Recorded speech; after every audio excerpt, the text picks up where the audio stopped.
कान्ताय कल्याणनिधये निधयेऽर्तिनाम् श्रीवेङ्कटनिवासाय श्रीनिवासाय मङ्गलम्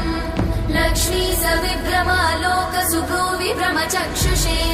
चक्षुषे सर्वलोकानां वेङ्कटेशाय मङ्गलम् श्रीवेङ्कटाद्रिशृङ्गाग्रमङ्गलाभरणाङ्गये मङ्गलानां निवासाय श्रीनिवासाय मङ्गलम्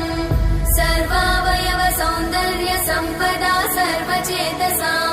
सदा सम्मोहनायास्तु वेङ्कटेशाय मङ्गलम् नित्याय निरवध्याय सत्यानन्दचिदात्मने सर्वान्तरात्मने श्रीमद् वेङ्कटेशाय मङ्गलम् स्वतः सर्वविदे सर्वशक्तये सर्वशेषिने